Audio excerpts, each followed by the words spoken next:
هلو جايز، والله غير تلفت كاش نجي نهضر في الستوري. تلفت والله غير توحشتكم. and also كما كنتوا تشوفوا I'm back and مادامني جيت نهضر معاكم يعني تقدروا تقولوا باللي تخطينا هاد التجربه صعبه، بس كنا اصلا ما نبغيش نبارطاجي. شوفوا كي نكون مانيش مليحه ولا تكون عفسه هكا ما عنديش، ما نبغيش نبارطاجيها، ما نبغيش نجي هكا وانا نجي نشتكي وكامل.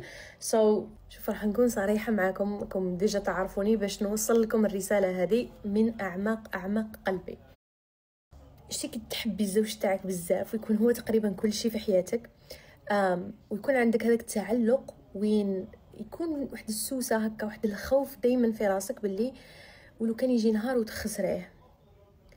كنت نقول باللي لو كان بعيد الشر تصراك شي حاجه امبوسيبل راح نتعامل مع هذيك الازمه.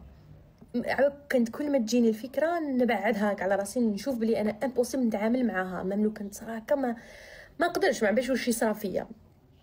اندان كي جات تجربه كيما هذه، الحمد لله يا ربي، شوفوا نحمدوا ونشكروا ربي صباح وعشيه يلي خرج من الحادث سلامات ومازالوا عايش ومازالوا قدامي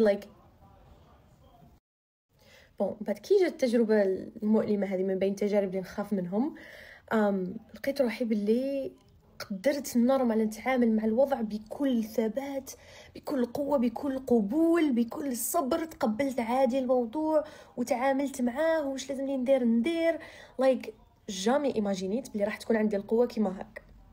First of all نقدر نقول بلي I am so proud of myself, proud of my husband. والحمد لله يا رب. نقدرش تيماجينو بلي لازم هكا في كل دقيقة رانا نحمدو ربي ونشكره في كل دقيقة. ربي ما يبتليكش هكاك برك، يبتليك لسبب معين باش تتعلم حاجة. لأنه كما على بالكم باللي الإنسان، شوفوا أفضل طريقة يتعلم بها الإنسان هو يجرب. شتو البيبي كي تضلوا تقولوا له باللي النار لو كان توشيها تحرقك، ما حش يأمنك حتى يتوشيها هو وتحرقه باش يتعلم. الإنسان مخدوم هكا. فلهذا أي تجربة تصرى لسبب، تصرى باش تعلمنا.